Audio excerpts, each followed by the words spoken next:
My name is Marasalan, and I was supposed to die on a Tuesday. Not in some poetic, metaphorical way. I mean literally. The doctors on New Terra's orbital hospice gave me 48 hours, maybe 72 if the pain blockers held. A rare prion cascade had begun unraveling my neural lattice. No cure. No upload possible. Just slow, irreversible dissolution until the lights went out. I spent my last credited hours in the public observation blister of Epsilon Station, staring at the Milky Way's spiral arms the way other people stare at childhood photographs. The stars looked close enough to touch, but they were already dead light, photons from civilizations that had risen and fallen while the signal crawled toward me. I remember thinking how unfair it was that the universe would keep spinning after I was gone, indifferent and eternal. That was when he arrived. No ship. No warning. One moment the blister's glass reflected only my gaunt face and the galaxy beyond. The next, a man stood beside me, hands clasped behind his back, gazing out as though he owned the view. He was tall, thin, dressed in a coat the color of deep space, black shot through with threads that glimmered like starlight when he moved. His hair was silver, not from age but from some quality of light that lived inside it. When he turned, his eyes were worse. Twin event horizons pulling, swallowing, ancient. "You're afraid," he said. Not a question. I laughed. Came out like gravel. "I'm dying. Of course I'm afraid. I could stop it." The words hung between us, impossible. I waited for the punchline, the hidden camera, the hallucination born of painkillers. None came. "Who are you?" I whispered. He considered the question the way a god might consider a grain of sand. "I have had many names. The cartographers called me the Unmaker. The Vayari called me the silence between heartbeats.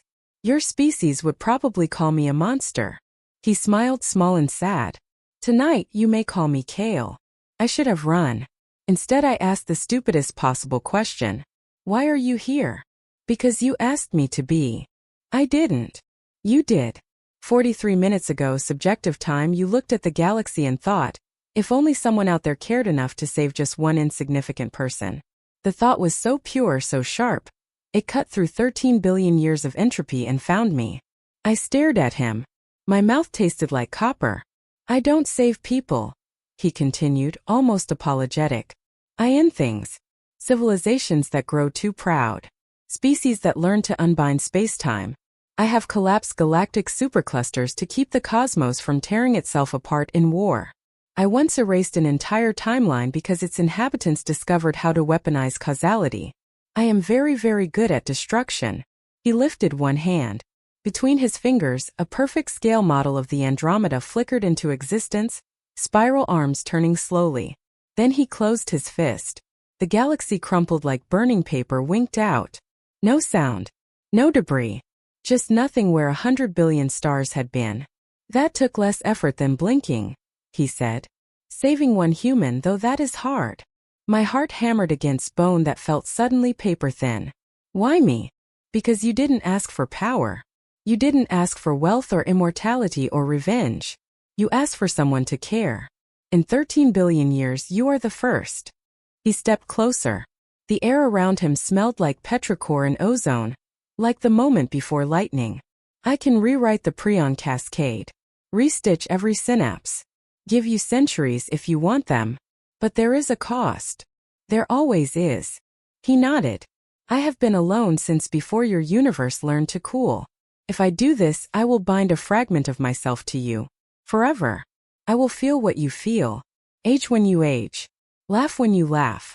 And when you finally choose to die, because even I cannot remove the desire for an ending, I will die with you. One human lifetime measured against eternity. That is the price." I looked at the place where Andromeda had been, at the billion ghosts he had just erased without malice, like brushing dust from a sleeve.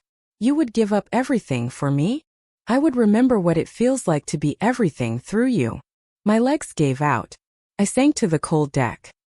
He didn't move to help. He simply waited. I thought of my mother's voice reading bedtime stories about knights who saved princesses. I thought of every lover who had left, every friend who had drifted. Every night I had curled small beneath blankets pretending the dark wasn't winning. I thought of the stars outside, cold and merciless and so achingly beautiful. "Yes," I said. The pain stopped mid-breath. Didn't fade. It simply ceased the way a scream cuts off when the throat is severed. My vision, which had tunneled to pinpricks, bloomed wide. I felt my spine knit, my blood thicken with sudden ferocious health. I gasped, and the sound was clean, strong, alive. Cale staggered. For the first time, expression crossed his face. Shock, wonder, pain. He pressed a hand to his chest as though feeling a heartbeat for the first time. "Oh," he whispered. This is what lungs are for." He looked at me with brand new eyes, pupils blown wide, and laughed. A raw, startled sound like a child discovering joy. We left the station that night.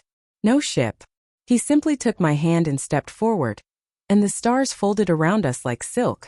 We walked on worlds that had no names, drank from rivers of liquid diamond, watched binary suns rise over oceans of liquid methane where crystalline leviathans sang in frequencies that made me cry without knowing why.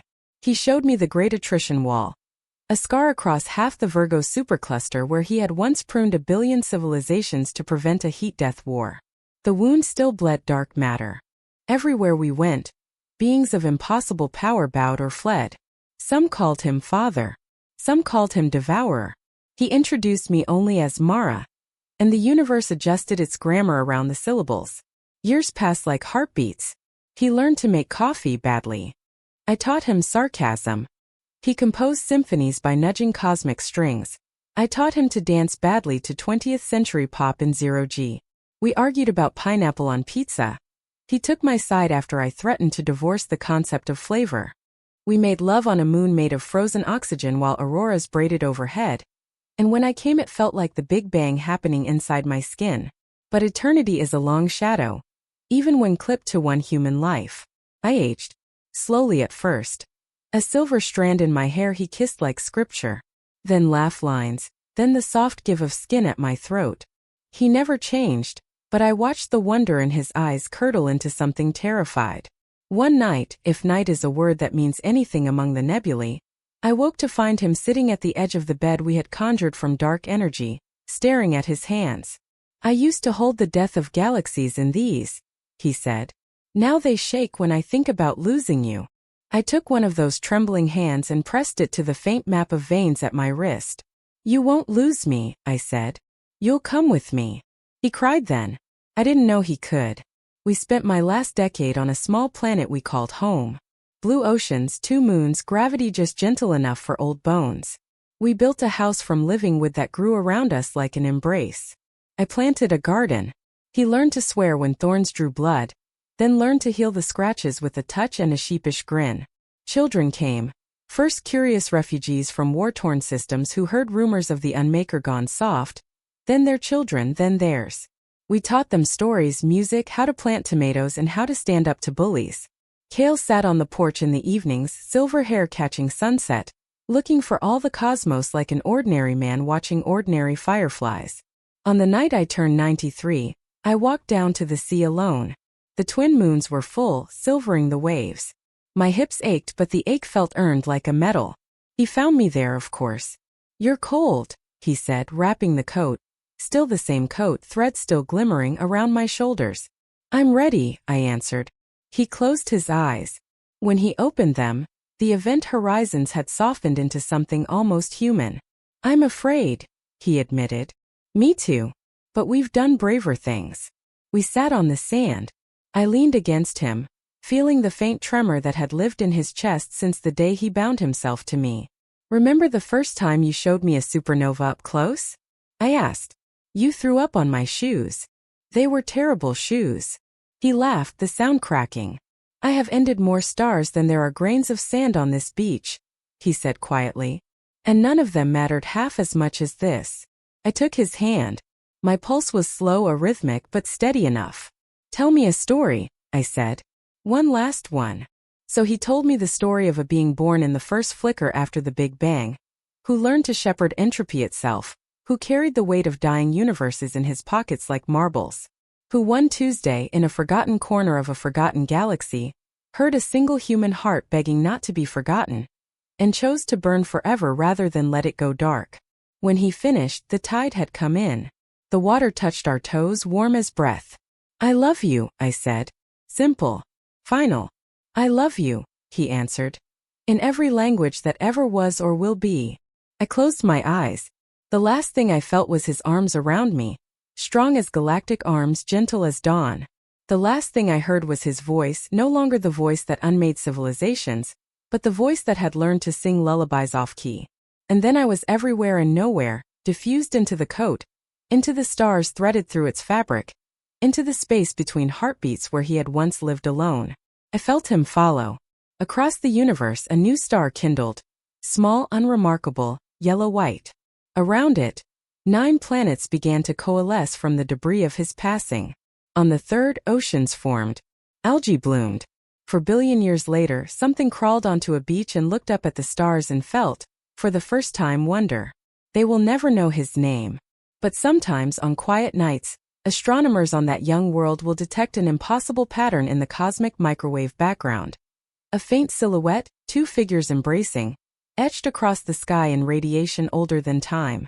And if they listen very carefully, they might hear laughter, ancient and new, echoing from before the beginning. Because he had the power to destroy galaxies. But he chose to use it to save me. And in saving me, he saved everything that came after.